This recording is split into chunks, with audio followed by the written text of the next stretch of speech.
3, 2, 1. Here we go!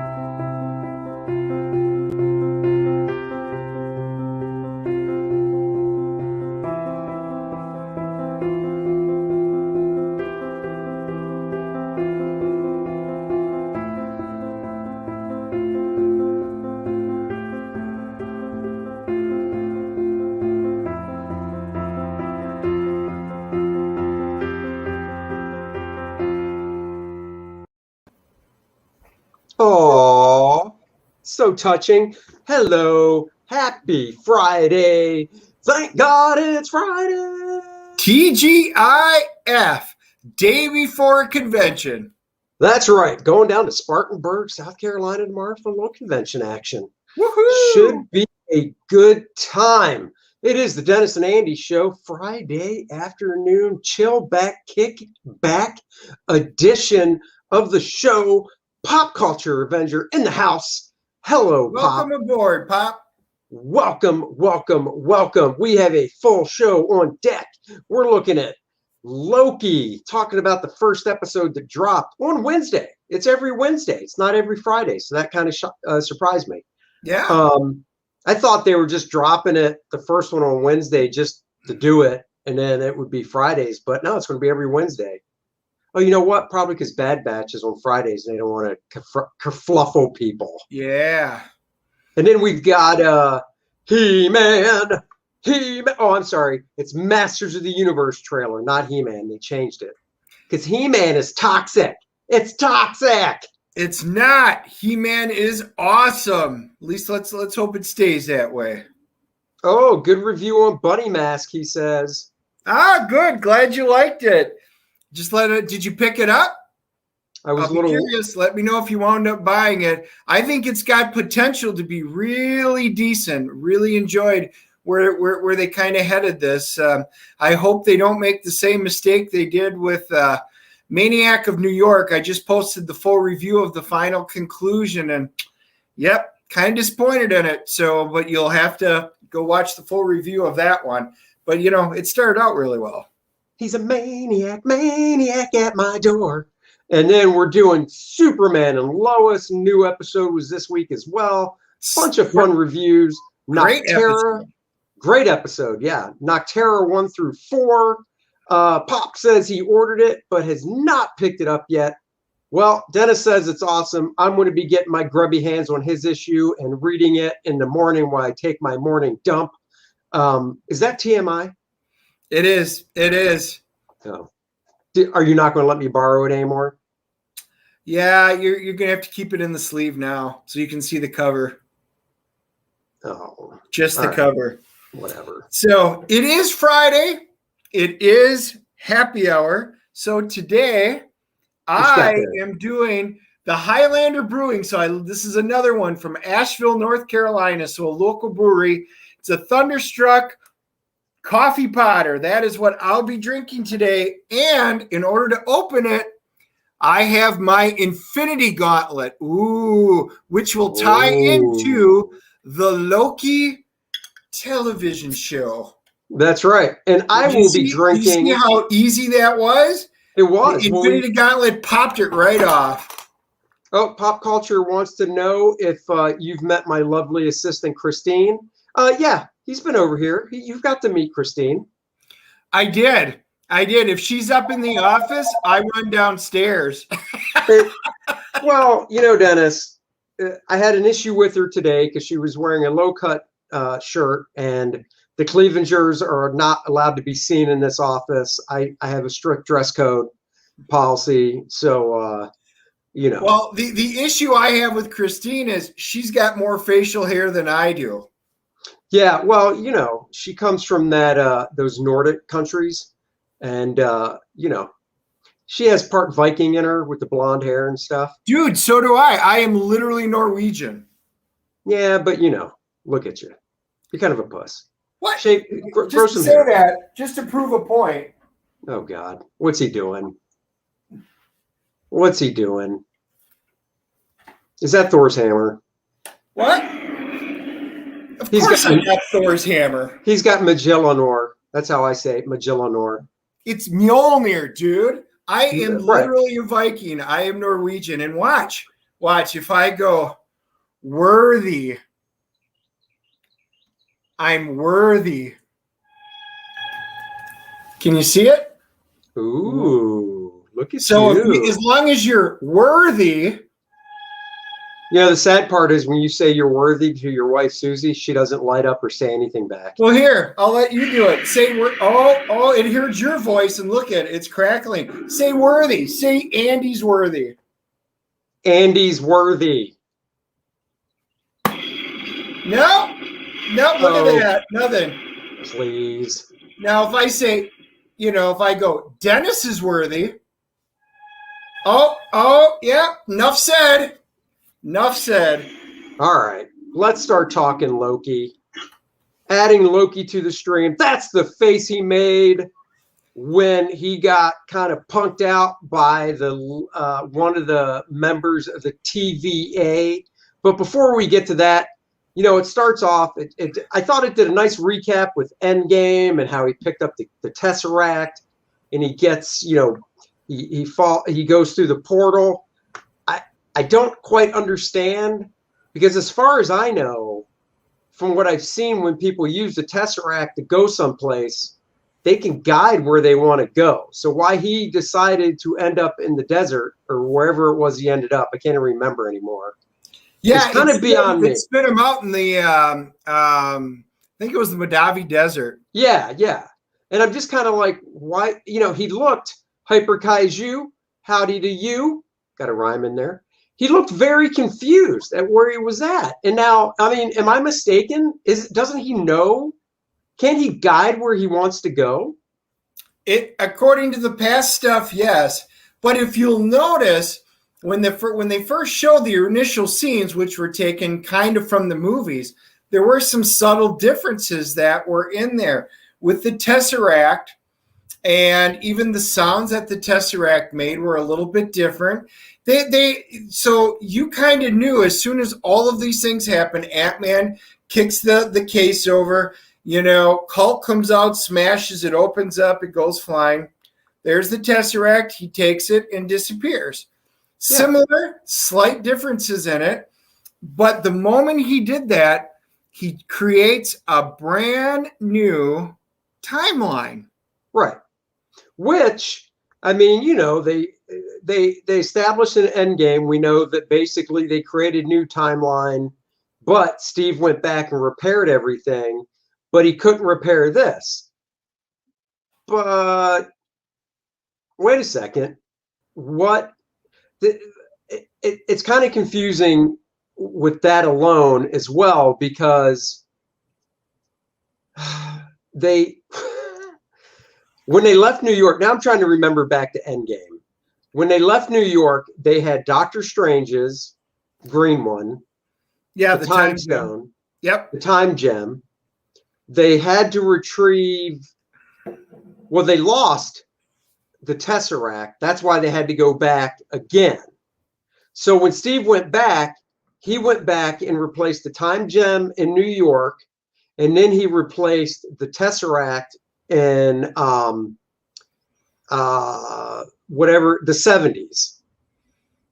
Yep. Remember? Because that's where they got it from. So anyhow, so Loki ends up in the desert. There's a little comedic moment with, the villagers there that do not know how to speak, or they speak, but Loki doesn't understand them. The other thing I thought was weird too is Loki lands in a desert and he just rips that thing off his face like it's nothing. Yeah, it's like, wait a second. Why didn't you just do that in the first place? I know you just got your ass handed to you by the Avengers, but right. So we know Hyper Kaiju has not seen it yet. We don't want to give away too many spoilers, but so we got to talk about it. So without trying to spoil everything, we'll kind of go through. The visuals were fine. I like, he lands in the desert. It's cool. I'm Loki. I've got the Tesseract. I'm kind of king shit. And that's basically, where it boils down to. I see pop culture hasn't either. Piper's not going to watch it, so we can talk about it. Yeah, it starts off all right. A few things didn't make a lot of sense, and then all of a sudden, people show up. Oh, Indie Comics is here. The time variant, whatever people show up, and so is that what you're talking about? Police that are called the TVA Time Variant Authorities, and it's kind of a bit like Doctor Who in a way, because they're the keepers of it, and he's like, you can't touch me. I'm a god. I'm Loki. And this was a kind of interesting scene. It sets up some of the humor. She slows down time, punches him, and he's moving at 1/16 the speed of a normal person, gets walloped. It's really kind of funny. In slow motion, he's going down. She puts on a control collar to subdue him, and she basically takes him off to jail. Right. Wherever this time variant place is, he can't use his magic. So they've got that under control. So he can't use his magic. He's in some type of DMV-esque, subway-esque area where he has to take a number. It was okay. I don't know if they had to go that kind of hokiness with it. He gets basically taken to court in front of the magistrate, in front of a judge. And she asks how he pleads. And he's like, what are you talking about? And she breaks down how, like, dude, you messed up the time stream. So do you plead innocent or guilty? Before that, they introduce Owen Wilson. We'll leave how they introduce him at. Basically, show the next picture. We'll kind of go in order. It'll help. I put them in order so that we can do it. Yeah. So we get introduced to Owen Wilson. He's a bit of a rogue. His name's Mobius. He's a bit of a rogue. I love Owen Wilson as an actor. Now, so do I. When I say actor, I mean he always plays Owen Wilson. Yeah. I mean, his range is Owen Wilson. His range is this. He is a great, lovable character in anything that he plays. It doesn't matter, if he's playing as a cowboy or if he's playing a male model on Zoolander, whatever. He always just plays a fun character, and he brings that exact charm to this, which is good. I loved his performance for what he got. It's Owen Wilson. Yep. And they introduce him to show that he goes out on, you could say, missions with some of the time cops, we'll call them, to try to correct stuff. So they're in the middle of a mission when we meet Owen. He gets back. He goes to court. He sees Loki. He obviously gets this idea of how he can use Loki for this problem they have. Let me go to another screen here. Oops. This is showing the really nice design work that the art team did for the city, I guess you would call it, for the time variance. So they're trying to show it. I kind of got a feeling of Fifth Element, a little bit of Blade Runner kind of thing in here. That was kind of cool, seeing how big this is and what they can do, and that's kind of neat. So that was kind of cool. He takes Loki. There's Loki in his prison garb because he had to grab a ticket. Yeah, and they put him in a prison garb before they marched him off in front of the judge. The judge is this younger. I'd say she looks like she's in her 30s, and who knows age-wise in the show. I'm just talking actress-wise. It's a younger 30-something black woman. She's the judge. Owen Wilson kind of doesn't grovel, but he knows his role. So you can't have a dude be a judge anymore. You just can't do it. Yeah, she's like, how do you plead guilty or innocent? And he goes, well, I plead guilty to being the god of mischief. I plead guilty to being amazing, basically. I plead guilty to all of this, but I didn't screw with your time zone, so I plead innocent, and that didn't go well for him. No. Well, it's when Owen Wilson pleads his case to the judge, and, she makes it known that she's in charge and stuff, and she's like, all right, fine, you can take him. And the Tennessee Valley Authority, you must be from Tennessee, because that's pretty funny. It is funny. That's a real thing. Now, here's the thing about the TVA is I don't have any recollection of the TVA being from the comics. I could be wrong. I don't all think the stuff so. I read over the years, I don't remember this. So if it is, it's something so obscure that I just don't remember it. I think this is new. Yeah. So here we go. They go into another room, and Owen Wilson is basically, giving the rundown to Loki, how everything works. That orange ball on the desk, you can't tell from this angle, but it's basically a computer. And Owen starts showing how basically, look, we know everything that happens. And he starts showing things to Loki and basically saying, why do you like to kill people and all this stuff? And then you get to a point where Loki breaks free. Right. Now, the issue that I have with here is they start going through and showing everything. And it's kind of like his history, his past and stuff. I'll tell you, I got damn bored and I could have fell asleep. This started reminding me of Star Wars Episode 1, 2, and 3. They're standing before the Senate, blah, blah, blah, rules and this, rules and that. And I'm like, oh, my God. There were a couple of good scenes, but literally this drags out so long.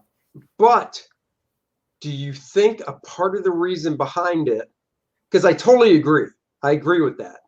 But do you think a part of the reason behind it was for people that might not have seen the movies? Or all the movies, so it catches them up. It is possible. I am not going to argue that. I will I can only do my feelings. And just so you guys know, Andy and I don't talk about this stuff before. We just bring our emotions to, We like to bear our raw emotions for you guys to see. Yeah, and I kind of agree. And I'm going to say, literally, on the TV stuff, ever since Daredevil seasons 1 and 2, that was the best stuff they put out. And so it's been a while. They've had some good stuff, some not so good stuff, but.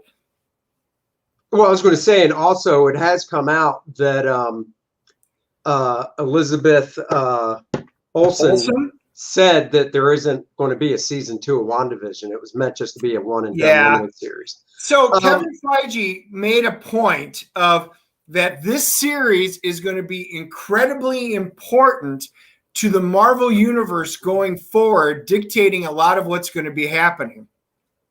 So this is the 3 timekeepers, which they don't really name them. So we're trying to find out if they're supposed to be like the elders or whatever. They kind of control all the time. They are keeping what they call the sacred timeline intact. And that sacred timeline is what Loki just messed up. And this is the sacred timeline that's going to be dealing apparently in the next several movies. The Doctor Strange, the new Thor movie. Like I said, I don't like alternate timeline stuff. I don't like time travel that much. It was okay in Endgame what they were trying to do because that kind of made sense. But, this was a lot of hokiness. This was a good scene because he did find out he's the one who killed his mother. Right. So that was kind of the cool thing. He tries to escape. He gets back into that room where he was with Owen Wilson, and he's in the room by himself, and he kind of cues up the machine again. Or actually, this is when he was with Owen Wilson. But the point is, he cues up the machine, and he sees stuff that happens if he didn't screw up the timeline. Because once he bounced out with the Tesseract, he screwed it up. So basically, he's being shown this is everything that's going to happen to you. So he sees it's because of him. Mommy dies, and it gets to the point, and you knew it was coming. This wasn't this wasn't a secret. You knew it was going to end with him seeing Thanos, crush his neck. Yep. Which he did see. So. Yeah. So the biggest thing is the TVA is going around. They're out killing. Somebody's killing people throughout the timelines and trying to screw with the timeline. The ultimate, this will be the end of it, is, well, I need you to help me go set the timeline right because somebody's out doing this. Well, who's trying to kill the timeline? Well, you are. It's a different version of yourself. Which is another strange thing because if the timeline was intact until he bounced out of it with the Tesseract in this show, in Endgame, well, how could the timeline be intact if there's a version of him running around different times trying to kill people? And also, if these timekeepers know basically everything, how at the end of the episode these 3 timekeepers go to a specific period, it's like the 1800s, and you see the hooded figure, and at this point, it's Loki because we were already told that this other version of Loki's trying to take everybody out. So knowing that, we know that, how did the timekeepers not know that? I know, right? Because they know everything. And there's this one stooge of a character when Loki escaped in this office, and he's like, I want the Tesseract back. Give me the Tesseract.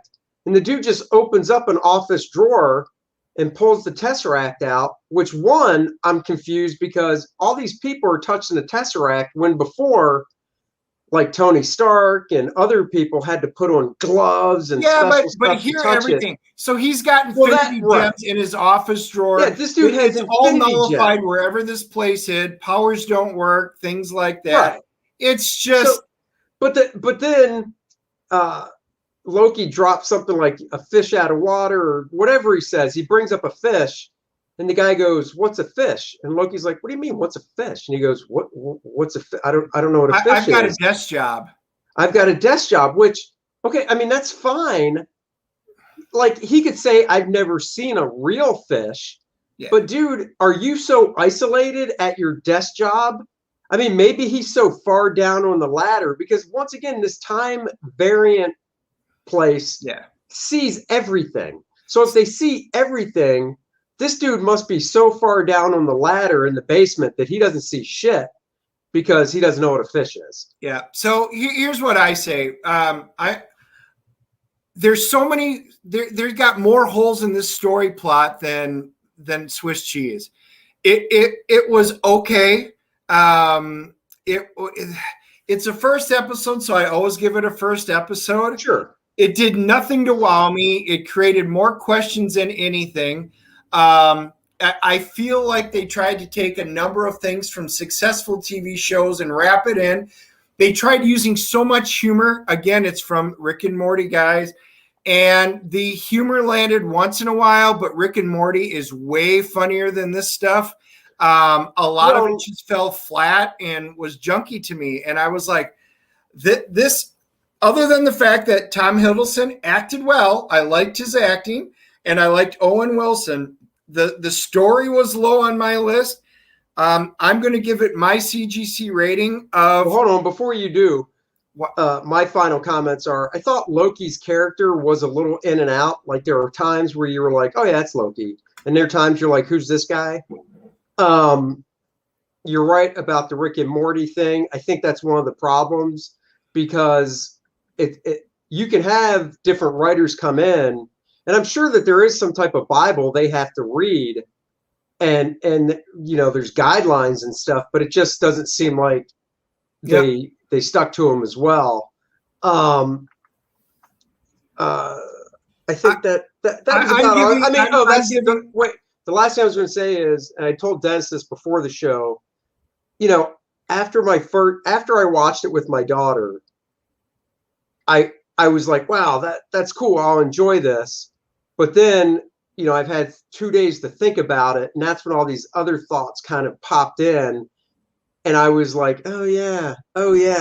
So it's tough because I don't like thinking about stuff too much because of this reason, But anyhow, go ahead. You give your rating. I'll give mine, and we'll move on. I'm giving it a 4.5. Holy shit, man. I honestly, if it wasn't for the fact that we're going to do this show and we're going to look at it, I don't think I would watch the second episode. Dennis, you know what I have to say to that? I was bored. Here's what I have to say to that. Yep. That's incredible. I'm kind of agreeing with Indy and Hyper Kaiju and Pop. There's a reason why just like in the comics we've been talking about it, my interest in Marvel is waning because the crap that they're putting out it's just not well. This is not the well-oiled machine that was built up going into Endgame and what they tried to do. This is definitely not. Well, and it definitely gives you pause for Phase 4, to see what they do. Now, the movies so far, have there been a couple stinker movies? Yes. However, I mean, that's a good point. I hope I'm still alive by the time the X-Men and FF movies get made. Have there been some stinker movies? Yes. Have they usually been obviously the sequels? Yeah. Thor 2, not so great. Iron Man, was it 2 or 3? I didn't think was that great. I think it was 3 2. was The Extremist, which wasn't that great, and 2 was it was just okay. Right. What's the name? Whiplash, whatever. Yeah. So there's been a few, but overall, it's been if you look at the movies from Iron Man to Endgame, it's an upward pattern with a few downs in the up. So anyhow, give us your CGC so we can move on to a fun topic. God damn, my CGC is not near as low as yours. I'd probably give it a 7. I didn't think it was. I'm going to keep watching it. If as it goes on, the problems continue, then obviously my mind will change. It feels I'm right on with Indy, by the way. You're right, Indy. It does. It feels like they're doing filler stuff till the next movie. However, we know they're not because all this stuff was in the works before COVID, right? Yeah. Now some of this stuff got pushed back on the release date because of COVID. He'd give it a 6, so he's right in between us. Yep. Indy's the meat in the Dennis and Andy sandwich. How's that for a visual? Poor guy. I know. Poor guy. So yeah, it does. But I'll say this. I think the reason I was so disappointed in it, out of all the ones that they announced, this is the one I think I had the highest hopes for. See, this one's not. I thought WandaVision was going to be all right, and I figured Winter Soldier was going to be good. But man, with Tom Hiddleston, I'm like, with good writing, they could knock this out. I really want them to do stuff with Thor, and they just didn't bring it in. They just didn't bring it in. Better than the condiments. It's true. It's true. I had the highest hopes for Falcon Winter Soldier, and they delivered on that one, so I'm happy. All right, let's move on to a little He-Man. Hold on. This is the good one. And the Masters of the Universe. I am Adam, Prince of Eternia and defender of the secrets of Castle Grayskull. This is Cringer, my fearless friend. Fabulous secret powers were revealed to me the day I held aloft my magic sword and said, "By the power of Grayskull!"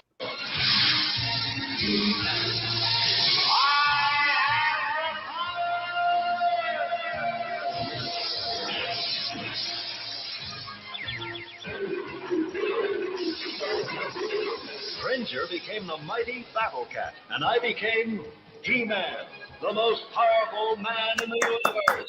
Woo! Yeah, baby. I think I just love that He-Man. I think I just wet my pants. That doesn't take much. It doesn't, but I'm not talking about PP. Now let's move on to the new trailer. Kevin Smith's new trailer. I wish my cat did that too.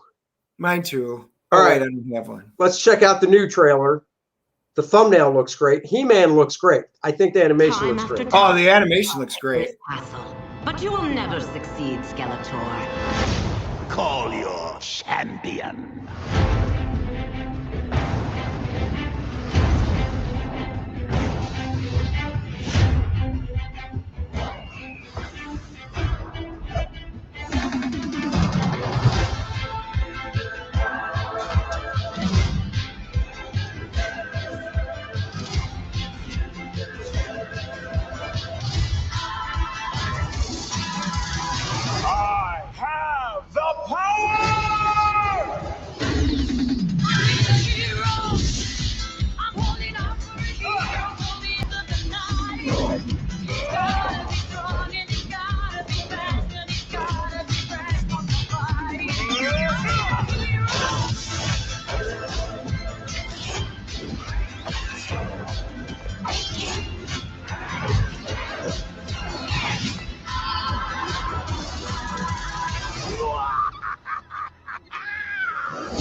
That is the new He-Man, but this, my friends, is classic He-Man.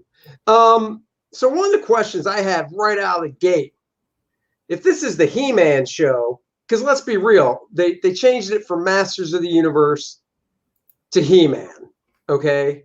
I mean, it's not a huge thing. I'd rather it be He-Man in the Masters of the Universe. Uh-oh, hold on. Something's auto-playing. I'd rather it be He-Man in the Masters of the Universe, or Masters of the Universe and He-Man, whatever. But just Masters, kind of taking my man down a notch. Not a fan. The plus. Well, I grew up with He-Man, so I mean, it was one of the cartoons. You'd come home after school. It was during the time of G.I. Joe, Transformers, He-Man. Thundercats, that was some of the great stuff. That original cartoon, for what it was, that cartoon was created to sell the toys. And then, as we, just found out, Indy worked for Mattel for 10 years, so he probably knows the He-Man stuff really well. And yeah, you have to let us in on some behind the scenes. I like the animation style. I think I still love the animation from the original He-Man. If I remember correctly, they did rotoscoping on that stuff, whereas rotoscoping is what Disney did earlier on too, where they would have actors kind of act the movements out and animators would trace over top. I do like the character designs of this new He-Man. I like him better than the reboot they tried years ago. I think He-Man looks awesome. I think it's Teela, right? The warrior chick? Yeah. Teela, why does she have such short hair? She just looks too angular and butch to me. I got to be honest, starting off with Teela saying, how he's never get Castle Grayskull and stuff. I'm like, I'm sorry, who's the leader of this show? It's freaking He-Man. Why isn't He-Man doing that? Well, when I first heard Kevin Smith was doing it, and I had heard Kevin Smith was a He-Man fan, and he wanted to keep it true to the original cartoon, that made me excited because I'm like, God, we need some of that right now. Something good, something we can fall back onto. So my excitement level jumped way, way, way up on that. And then when we saw the trailer, we started finding out more, and you're right. It's Teela. Now, here's the interesting thing. We saw the figures come out, and you see a really, really buff Skeletor holding the Sword of Power. And I'm like, well, that's cool. Now you got this new Skeletor that's really ripped. And like, well, how did he get He-Man's Sword of Power? So what it's starting to feel like, and then with the trailer coming out, it's starting to feel like He-Man lost, the champion. Bring forth your champion. It's He-Man. Skeletor beats him, takes the sword. Ha-ha, I'm the head of Eternia right now, and it's going to be up to the friends and Teela. That's who's going to come and save He-Man because He-Man failed. Don't know. I'm just saying that's what I'm starting to get the feeling like. We will be interesting to see what he does. I hope that Kevin Smith does not go woke on this, because your base fans, if you want to sell this show and sell the toys, it's going to be to us guys who bought all that crap in the 80s and are willing to do it again for good stuff. Here we go. Here's cancel. Here's a good shot of Teela. Good Lord, she was pretty back in the day. What the hell? And actually, her hair looks like it's up, so maybe it does come down, which is fine. But she just doesn't look pretty. She looked pretty back in the day. Yeah. And Wolverine had a good comment I noticed as well. They took off the cross type symbol, and I don't mean religious cross, because it was asymmetrical. I just mean they removed it and replaced it with a stylized H. I'm not quite sure what the reason behind that is. I don't think you needed to do that. I don't either. Overall, the actual animation looks great. I think the the artistic styling, everything. I mean, I'm all for that. I think this looks great from an aesthetic standpoint. So it looks like the toys hit the shelves next week, June 15th. Here are some of the toys. You know, I have all the versions of He-Man, so I might get this He-Man figure. I got to be honest. Probably won't get Skeletor. Toys are just so damn expensive these days. So I probably will get He-Man. Here's some more of the other ones they're doing. Skelegod is 9 inches tall. Ooh, Skelegod. I do like Battle Cat. Oh, they're doing Battle Cat and Pussycat. Pussycat, yeah, ho, ho, ho, ho. Pussycat, Pussycat.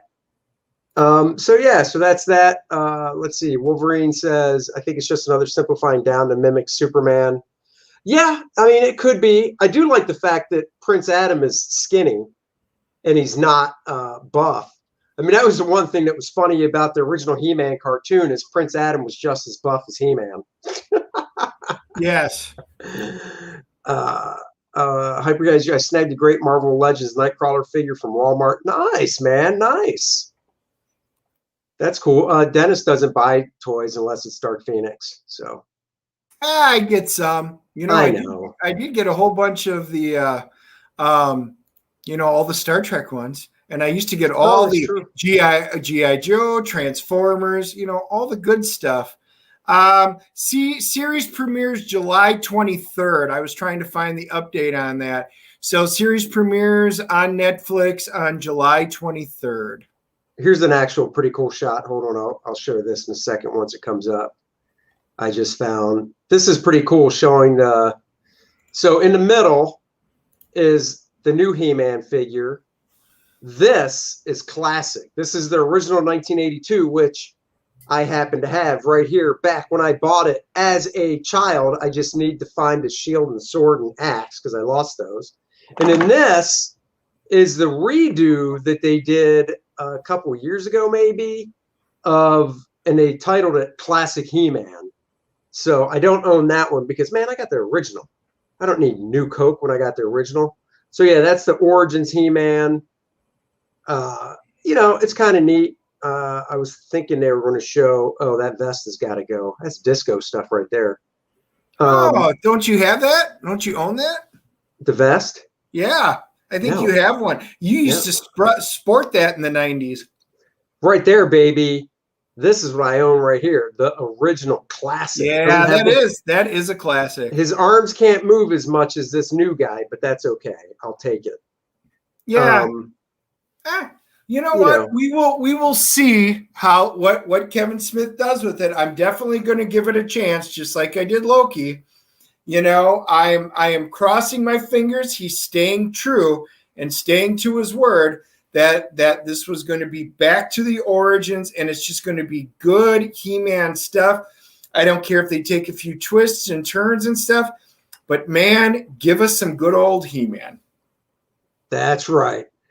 Shall we do Superman Lois? Yeah, let's get on to good topic. So Superman Lois this week, man, came back. Well, it didn't come back. It was back last week. So or 2 weeks ago. So it just another good episode.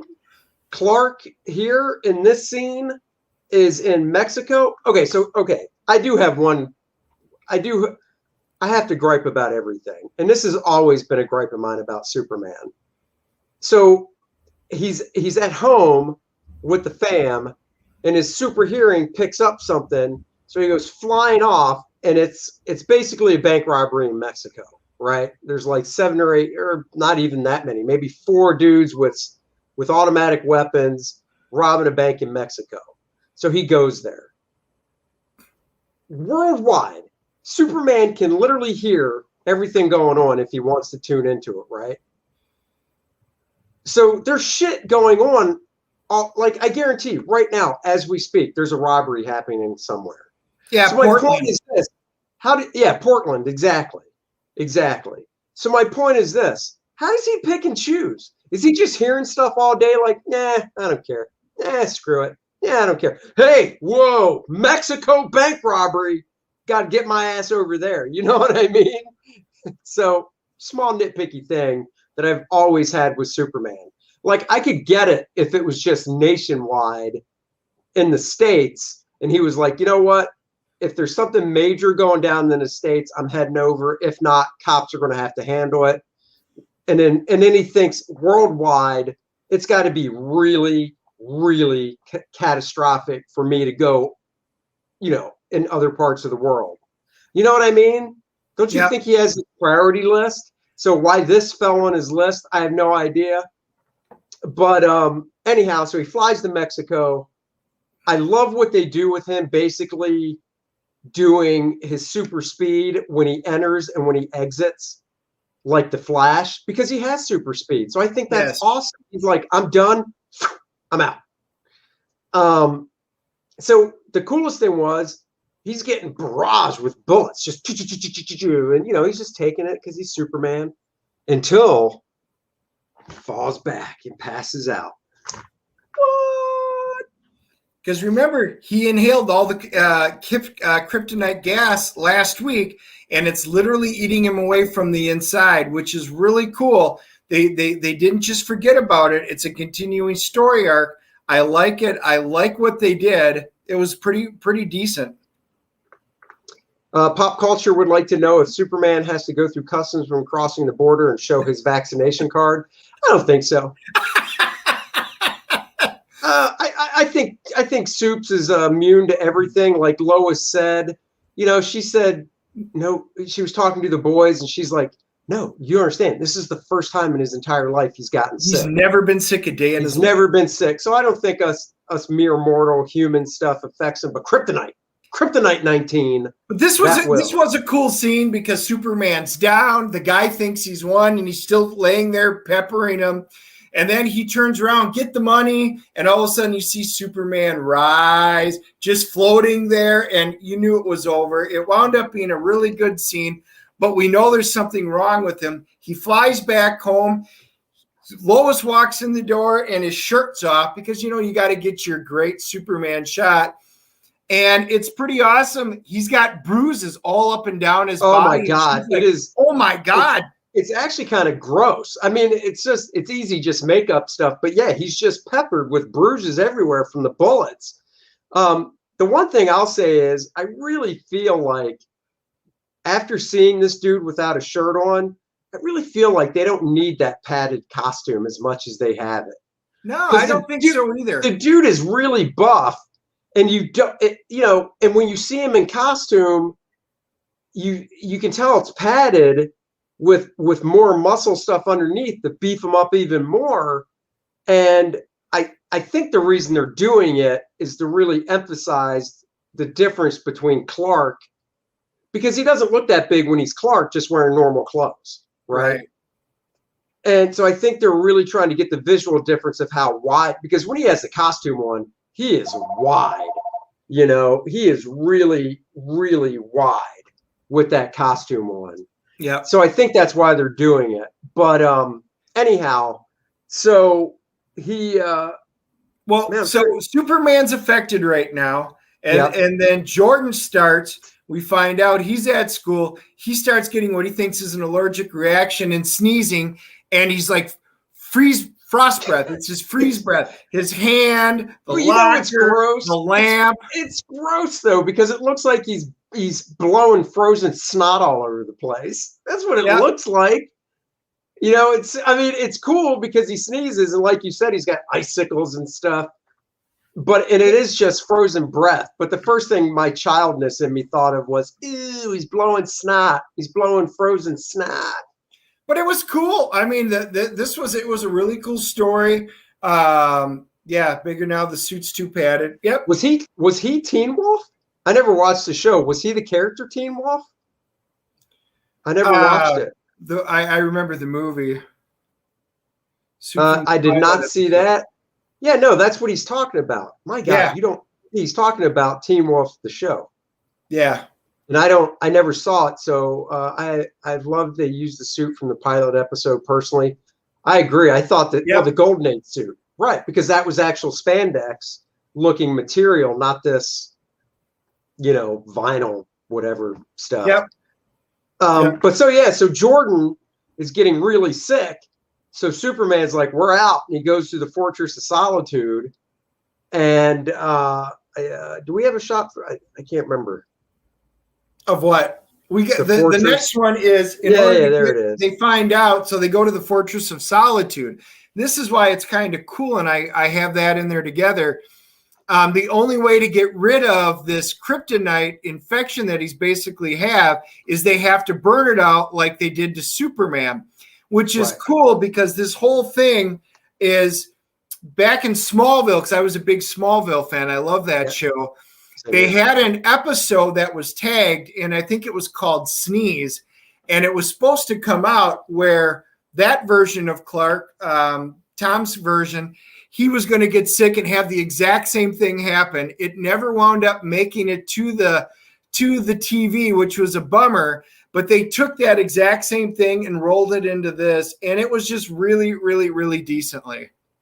Oh, okay. I was wondering because I remember Smallville 2 or as well, and it just that wasn't. Yeah, they wound up not being able to use it because they weren't dealing with frost and freezing stuff, and it just didn't fit in, so they wound up removing it, and that's okay. Thanks, Hyperkaiju. Yep, have a good weekend, brother. Yep, and after this, our final topic when we're done with this is going to be the Noctera review. I'm loving this series. You got to poke fun. You do have to poke fun. It is. So then, anyhow, we get a scene. There's more with Morgan Edge.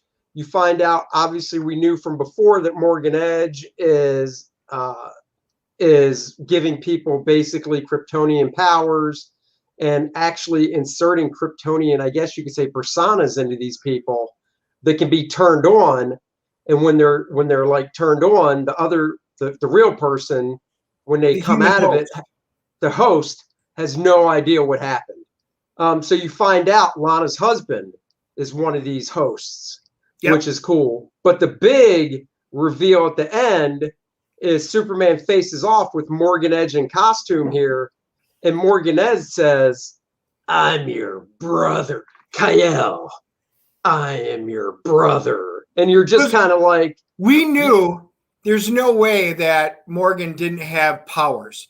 Or was he the first one to receive it? How did this happen? But he says, back when I got my powers at the same time you did. And that was kind of a key point. And then I'm like, aha. So did something happen when the meteorites crashed in? Or when he calls him brother, does he mean literal brother, which I didn't think would happen, or like Kryptonian brother? So that was cool. And then there's Morgan with his symbol and his cape floating there behind Superman when he turns around. It was a really cool scene. It was a good episode. It boggles my mind how people don't ask Superman and Clark why they have the same 5 o'clock shadow. That's a little That's great. It's like, do you guys not shave at the same? What's going on here? I think Superman and Lois is doing a really good job. It hasn't gone the bad way of Supergirl, thank God. It hasn't gone the bad way of Batwoman, even though I will say, Dennis, I don't know if you saw this. It's either later on in the season of Batwoman or next season, they're actually going to introduce a Batman character in the show that wears a suit and stuff. And they showed the suit. Oh, my God. Are you serious? Oh, wait. I still don't care. Yeah, I know. Neither do I. Like I don't care. I don't care if they bring Robert Pattinson in for a cameo. Well, no, it's actually the suit. I'm done. The suit is that one from the comics that kind of looks like a Bat Iron Man suit where the chest symbol lights up blue. So that's the suit. And then you don't see any of the character's face. He just has an eye mask, which lights up as well. So, we'll see. Wolverine says, I've seen a number of people pointing out that John Henry Iron stuff kept bringing up 4377. Oh, yeah, which would lead us to think Edge might be. Very good. Yeah. Yep. Very good, dude. Nice. Yep. Nice. Yep. Good thought. Good thought. Yeah, very good thought. Well, all I'm going to say is this show gets better. So this is why we have hope for Loki that maybe it should start out slow. Right. This is like a fine wine. It ages better. It's been getting better as it's progressed, and I've liked it. This one was a solid one. I'm giving this particular episode, I thought it was great, a 9.0. I loved it. I thought they hit most of the points. Most of the gripes that I had were tiny little things, not even hardly worth mentioning. So solid show. Keep it up. This is what we were hoping we were going to get.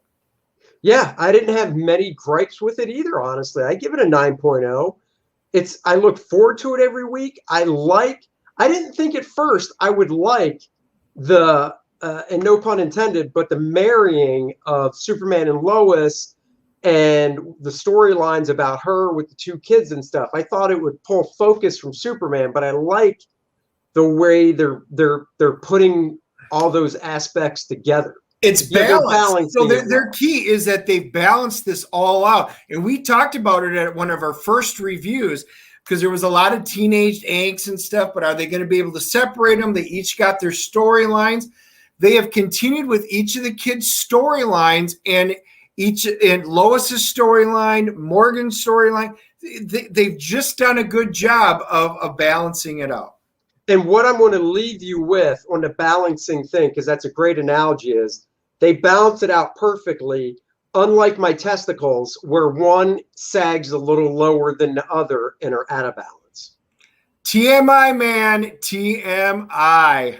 I just don't know. I think our viewers like these personal tidbits. Jonathan Kent needs a break. That kid is a saint, and life just keeps shitting on him. That kid needs to grow up. Well, that's because your viewers know about Christina. Shut up. You mean my your assistant? My assistant.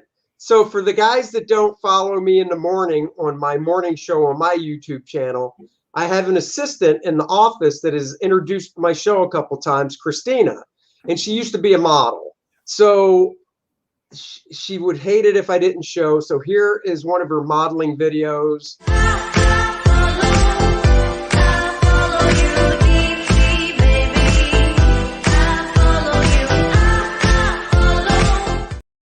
See, so way more hair than I do. That's Christina back in her modeling days. Of course, she doesn't look that good now. Things are sagging. That's why she has an office job. You know, they don't keep their looks forever, Dennis. I know. So, right. You know what, comic book fans? You know what we've got? Time to talk Nocterra. Wolverine says, "Why do you hate eyes?" I don't know. I mean, dude, that's not really nice to say. It's a little misogynistic. Talking about my assistant that way. She's so hot. Pop knows. Pop knows the deal. So Nocterra is a book by Scott Snyder and Tony Daniel, and it's basically, imagine that tomorrow the sun simply doesn't rise. You wait, but night continues. And yes, I'm reading this off of something. You can still feel the sun's warmth. It must be there, but for some reason, light no longer reaches the earth. And this new darkness, there's something strange about it, something terrifying, because anything or anyone that stays in it too long starts to change. Nocterra takes place 10 years after the world is plunged into an everlasting night that turns all living creatures into monstrous shades. The only way to survive is to stay close to artificial light. There are rumors of sanctuaries, perpetually lit bunkers, where the shade transformation can never be reversed, or can even be reversed, but most people assume these are just legends. Enter Valentina, Val Riggs, a skilled ferryman who transports people and goods along deadly unlit roads with her heavily illuminated 18-wheeler. Dun, dun, dun! So yeah, Scott Snyder, Tony S. Daniel, and Tamora Mori. So I've got issue 4 right here. We've read them all. It's an interesting storyline. You guys may have seen my quick flips and stuff on them in some of my early reviews. It starts off. There's an event called PM. They don't ever say what it is. I'm assuming it's the permanent PM, which is like PMS. No, that's what Andy has, or I mean, Christina has. Christina has permanent PMS. I think it's like post meridian, which would, it's what PM stands for. So night came, nobody knows what happened, and it's permanent. Hard question, Dennis. Oh, yeah. If you're going to a comic show tomorrow, so funny you say that, pop culture, sidetrack. It's a really good, it's a really interesting first episode. I like it. You saw that. I think it has potential to be, at some point, if it continues, unlike Maniac of New York, if this finishes off with a really good storyline, then this could be something that potentially could be optioned. So with that being said, what I did find out was when I went to my comic shop, I had seen the previews for it and I had put it on my pull list. And he goes, "Aren't you glad you did?" And I'm like, "Why?" He goes, "This was the hot book of the week. Everybody wanted a copy." Really? Had no idea. So I'm glad. If you've got a chance to pick some up and their cover price are just over, yeah, that bunny mask, like I said, I really enjoyed that first one. It's got some real potential. It might not be a bad idea if you're one of those speculator type guys or an investor. It might be worth it. They've got an A and a B cover, which while we're talking about this, I may pull up and find for you at the end of the show. Yeah, there you go. I can do it while we're talking Noctera. Okay. Actually, I can't because I'm sharing the screen. People don't need to see that. Oh, of course, my wife texted me, "Talk Noctera," as I text her back. So Noctera, guys. So this event happens, and the main character's name is Val Riggs. She was born basically almost blind. She only sees a little bit of light, and then it's like fingers. Yep. They describe it as fingers taking away the light. And she winds up eventually, it was curable, but they didn't have money. She got adopted, we're assuming, into the United States. She wound up getting surgery, and she could see. And as soon as she got her eyesight, all of a sudden, it got pulled back when this PM event happened and everything went dark. Well, she can still see. It's just that everything's dark. But now the world is dark. Right. And it's almost like she thinks it's maybe like a curse on her that, that this happened, that she was never meant to see. It's interesting. And what happens is if you're without light, doesn't have to be natural sunlight, it can be artificial. For I think it's more than 10 hours, you will shape change into these shades. So that's why having light is important. They fast forward to today. She's actually a truck driver. They have Riggs, which is, again, we talked about Mother Trucker and we did a review on there, and that was a cool trucking story. This also is another way to make driving Riggs cool, and they do. He really makes this a really cool story about driving. So she goes from salvageable outpost to outpost, carrying complete passengers, their rigs full of it, and tries to get them from point A to point B. And that's her job. And it's really cool what they wind up having to go through. Yeah. And, like Dennis said, she's basically taking people to these sanctuary areas of light. She meets up after her first drop off in the first issue. This old man and a kid are like, "Look, we know this place. You got to take us there. You got to take us there." They, long story short, they finally break her, and she decides to. This mysterious number's name. If you watch our streams, you realize I'm shitty with names. You can't tell, but Dennis has a name tag on. Actually, the reason it says Dennis Dinja Turner is so when I look at him, I know it's Dennis. That's how bad I am with names. But this character shows up at the end of the first issue who is literally a black silhouette.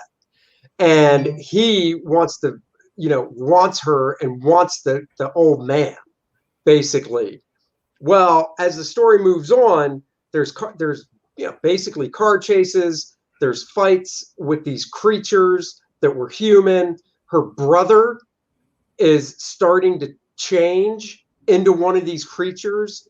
The old man basically says, "Go on without me." It gets to a point where he does that sacrifice. "You go on without me. Take the girl. Leave me."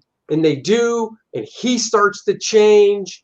But why is he important? Will you go ahead and tell us? So the reason this old man, whose name is Augustus, is important is we find out there's somebody chasing this old man and the girl. So Augustus is being chased by, I think the guy's name is Blacktop Bill, and he's cool. He looks like he's in shadow as soon as you first see him. It looks like, oh, there's a guy in the shadow. No, he's not wearing, it's not a shadow. He's wearing like a black nanite suit. So they're like, who are you supposed to be? He goes, I'm Blacktop Bill. And he goes, you need to tell me what I want to know. And she shuts up shop. And he basically, the guy goes, if you're going to mess with her, you're going to mess with all of us. Blacktop Bill puts his hand on the guy's face, and all of a sudden it just like eats away at his face. So he's got like micro control, like nanite control over this suit, which is actually bonded to him. Think of him like a Venom symbiote suit that he's got these abilities. So he goes, okay, people, you're going to help me because the reason I'm chasing him, he is the guy who caused the sun to go away forever. And they're like, oh, that is really an interesting twist. So she had told, Val, I'm going to go, you need to help me because I can help the sun come back. So this is the city that they're in. This is actually a really cool shot of it. Yeah, this is a sanctuary, tent city, lights all over the place. Tony Daniel, let me speak on the art for a second. I think Tony Daniel's doing some of the best work of his career. I know you hear that a lot. And I am biased because I really like Tony's artwork, but I think he's just knocking it out of the park with this just hitting a home run. You could tell he's really invested in this being his creation. That's what I wanted to say. Here's the Man in Black, Johnny Cash. Just kidding. So, and he says right here, not to me, darling, to all of us. See, he's the man who killed the sun, and we're going to hunt him down. Yeah. So, and they do. It's actually a really cool chase scene. You find out they have solar lamps, but they're like way more precious than gold. And these truckers, so Val gets paid not in cash or credits. They actually get paid by battery packs that, you can use these battery packs for solar lights because once you get infected, if you get it early enough, you can go through a dialysis machine to try and stave it off, and sometimes that works. Her brother, it's not working on, so the only hope for him is this solar light. And I think Tipton is the name of the town, and then they find out Tipton goes dark, so she has to wind up going there, take her passengers there. Augustus sacrifices himself, but he winds up pulling out this book. He's got this big book, and he's like, look, I've got this book. Give this to my brother, and he will be able to take this information and help get the sun back. Basically, he needs to see this. So he's sacrificing himself to do it. He winds up doing it. He gives him the book. It's pretty cool. They wind up reaching their destination, and the guy's standing there. So everything's electric. So the rigs are electric. And he gets chased with Blacktop Bill. These truckers have been around a long time. They wind up having a whole bunch of really cool booby traps set up. So she's actually able to buy time. He harpoons her rig, which drains electricity. So she falls just short of it, which is really cool. Yeah. They wind up having to go on hand. They get saved we find out the brother whose name is Tiberius. So for all of you Star Trek fans out there, this has to be a nod to James Tiberius Kirk. Because, why else would you say Tiberius? Because all of us know it. He winds up being there, and he goes, I'm Gus's brother. He's there to help. It's a cool story. What do you have to say on it, Andy? No, I agree. I look forward to it every month. It's one of those books that I'm like, man, this is really cool. It's building to something, and I'm always looking forward to see where it goes. I think you summed it up great. The coloring is fantastic on it. They brought the colorist over from DC that they worked with for a long time. It's a really good book. That it's not a superhero book. Tony's doing something out of the norm because he's known for Batman mostly at DC and Teen Titans and stuff. So it's good to see him flex those other muscles. Yeah, it's got a little bit of Mad Max to it, some good sci-fi stuff that's that's in it. They blended it. The dialogue is really well. The art is great. Everything meshes together. This is a very successful, all-around solid book. I have very little complaints on it. Issues 1 through 4 out. I love what they're doing with it. I'm going to give as the CGC grade, I'm giving this a 9.2. I love picking this up as a whole. I think it's a great story, and it's continuing to move in the right direction. So good for you guys, Tony, Scott. Keep it up. And I go 9.0. We got to wrap it soon. My wife is texting crazy. She gets hungry. So I want to touch on this. I'm a huge Aquaman fan. This is Aqualad. So right out of the gate, I'm like, Aquaman the Becoming. So are they saying that, I don't know what's going on at DC. I don't know if this kid's going to become Aquaman. It doesn't matter. Here's my point. And I posted this on Twitter. I said, who are they marketing this book to? Because it's DC puts out superhero comic books. This is a superhero comic book. I don't mind pinup covers. We've all seen covers of Batman standing on a gargoyle in the rain. It's a pinup cover. It's cool. It's dark. It's moody. Aquaman, have him underwater, swimming in a very cool pose, because that's what he does. He swims. Aqualad swims. Have him in an action pose. Somebody tweeted back at me and said, I don't know, I think it looks nice. And I wrote back and said, I think it looks nice too. As an illustration, this artist, and I don't remember the artist's name, and I can't recall the signature by looking at it, but I know his work. He's a phenomenal artist. This art is good. It's great. It's phenomenal. But you know what? It looks like it should be on a Harley Quinn romance novel. Exactly. It looks gay. It looks gay. My Tribble's yelling at me in the back if you didn't hear it. Yeah, it does. And look, and I know the character's gay, so it's not a knock on the character. It's just, it looks like a Harlequin romance novel. It looks like something they're marketing to teen girls, or you could swap out that Aquaman logo and slap on a Men's Health with things running down the side saying, get that six pack in 2 months. Cut the carbs. Here's a workout you can do in 5 minutes. I tried that. It didn't work. Yeah. So, I mean, what are your thoughts on it? So I was unsure what it was. I saw the cover and I was like, oh, that's really nice art. I had no idea what it was. And I was like, what's Aquaman becoming? I mean, is this somebody coming up in the ranks? I didn't know. I looked at it and I went, The art looks cool, but the way he's standing there, the pose, and I'm like, you know what? I will go back. I'm not going to buy this. I would go back to the New 52 Aquaman in a heartbeat, where he kind of poked fun of himself. He would eat fish sticks. He would be a little bit of self-aware, self-depraving and his comments and stuff in a fun way, self-deprecating. You know what I'm saying?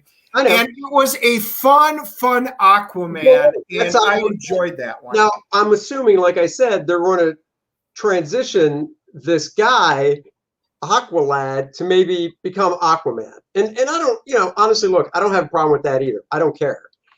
My whole point when I saw it is I don't know what DC is doing with their marketing.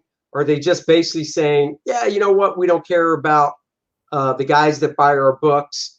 We're going to sell books we're going to sell books that look like they're more targeted for women. Once again, not saying women don't read comics, but the last time I checked, the majority of superhero comic book readers are guys. So what are you trying to do?